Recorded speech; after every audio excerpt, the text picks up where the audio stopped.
Hello friends, welcome to World IAS Institute. आज हम लेकर के आए हैं ज्योग्राफी का पार्ट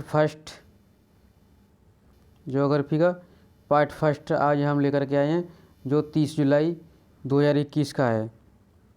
आज से हमने ये ज्योग्राफी की सीरीज स्टार्ट की है। आप इसमें कंटिन्यू करें, पार्टिसिपेट करें और हमारे चैनल को लाइक, शेयर एवं सब्सक्राइब करें। अगर इससे पहले कि हमारी करंट भी उसमें इसके पैरेलल में ही करंट अफेयर्स की क्लास भी चलेगी, जो वो भी डेली बेसिस पर रहेगी। इसमें हम स्टैटिक पोर्शन देखेंगे और जो करंट की अब होगी उसमें केवल करंट का ही रहेगा। तो ये स्टैटिक पोर्शन है। तो इसमें देखेंगे बिग बैंग सिद्धांत। बिग बैंग सिद्धांत क्या है? ये बिग बैंग सिद्धांत ब्रह्मांड के अंदर आता है। ये बिग बैंग सिद्धांत ब्रह्मांड के अंतर्गत आता है। ब्रह्मांड में हम आज पॉइंट डिस्कस करेंगे।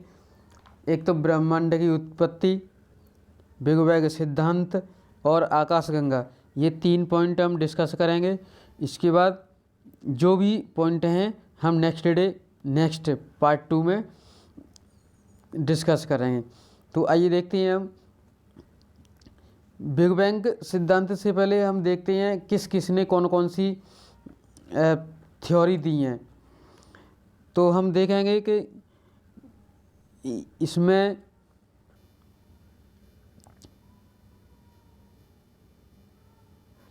विभिन्न खगोल शास्त्रियों ने अपनी अलग अलग अवधारणा का प्रतिपादन किया है।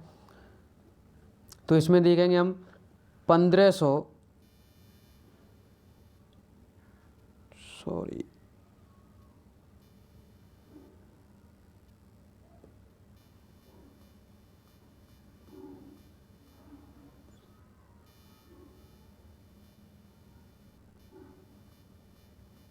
एक सेकेंड। हाँ, हम देखेंगे 1543 में पोलैंड के एक निकोलस कोपरनिकस, जो वर्तमान में आधुनिक खगोल शास्त्री के जनक कहे जाते हैं, उन्होंने हेलियोसेंट्रिक अवधारणा दी,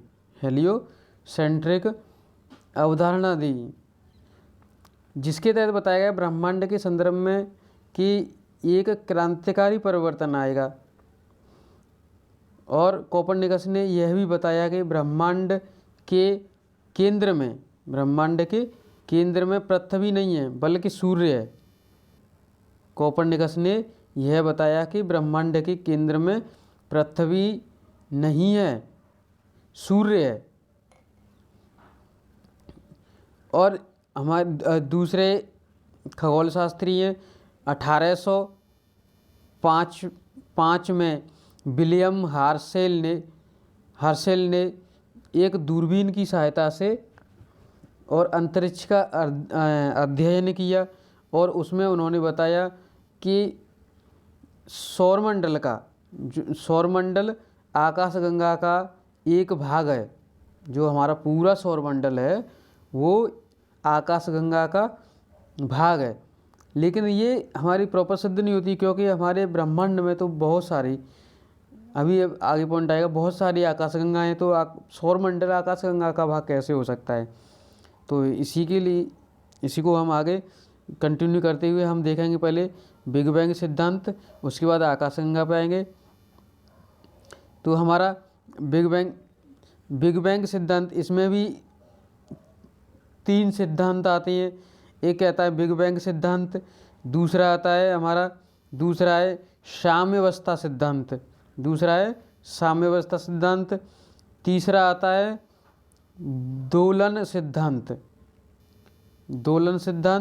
साम्य अवस्था सिद्धांत, और फर्स्ट पे आता है बिग बैंग सिद्धांत। बिग बैंग सिद्धांत को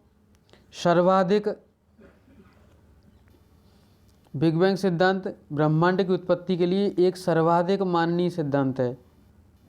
यही तीनों में यही सर्वाधिक माननीय यानी सर्वाधिक जो सबसे मान्य किया गया है वो बिग बैंग सिद्धांत है।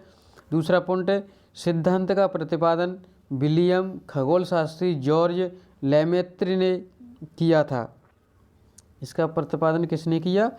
खगोल शास्त्री लेमेत्री थे, उन्होंने किया था इसका प्रतिपादन।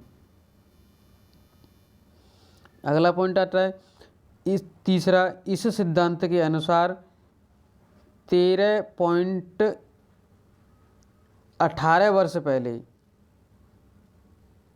13.18 ये ऐसे लिखा है 13.18 अरब वर्ष पहले, ये मिस्टेक है टाइप की, अरब वर्ष पहले यानी 13.8 सॉरी 18 नहीं है 8 है 13.8 अरब वर्ष पहले जो वर्तमान में ब्रह्मांड ने अत्यधिक सघन एवं अत्यंत उच्च ताप वाला एक पिंड के रूप में था। ये जो हमारा ब्रह्मांड है आज से 13.8 अरब वर्ष पहले यह एक सघन और अत्यंत उच्च ताप वाला एक पिंड था। ठीक, एक पिंड था। फोर्थ पॉइंट है, इस पिंड में एक महाविस्फोट हुआ। इस पिंड में एक महाविस्फोट हुआ जिसमें उपस्थित पदार्थों का बिखराव होना शुरू हो गया। अब जब इस किसी भी चीज़ में विस्फोट होगा तो उसमें बिखराव शुरू हो जाएगा, तो इसमें बिखराव, पिंड में बिखराव शुरू हो गया। साथ ही यह पदार्थों के समूह जो इसमें से पदार्थ में बिखराव हुआ और बिखराव होने के बाद वो समूह बनाने लगे, वो समूह ब्रह्मांड डियर पिंडों तथा आकाशगंगाओं का निर्माण संभव हो सका। नेक्स्ट पॉइंट हमारा, इस पिंड में पुनः विस्फोट। जब इस पिंड में पुनः यानी दोबारा विस्फोट होता है तो जिससे निकलने वाले पदार्थ अनेक मात्रा में निकले। जब दोबारा इसमें विस्फोट हुआ दोबारा, तो इसमें जो पदार्थ निकलने वाले थे वो अनेक मात्रा में निकले। वर्तमान में हुए तारे, जो वर्तमान में हमारे तारे हुए विस्फोट से तारे कहलाए।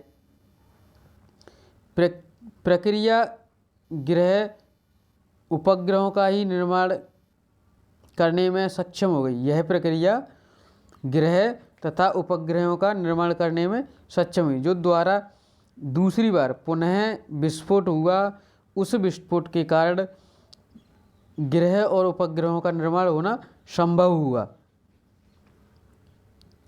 नेक्स्ट पॉइंट आता है हमारा, जब इसमें महाविस्फोट हुआ तो इसका विस्तार होना शुरू हुआ। विस्तार हुआ जो संभव भी आज भी निरंतर रूप से होता जा रहा है। इसका उदाहरण है आकाशगंगा के बीच बढ़ती दूरी। जो आकाश के गंगा के बीच बढ़ती दूरी है वो हमारा दर्शाती है कि इसके बीच आज भी इसका विस्तार हो रहा है। आज भी इसका विस्तार हो रहा है।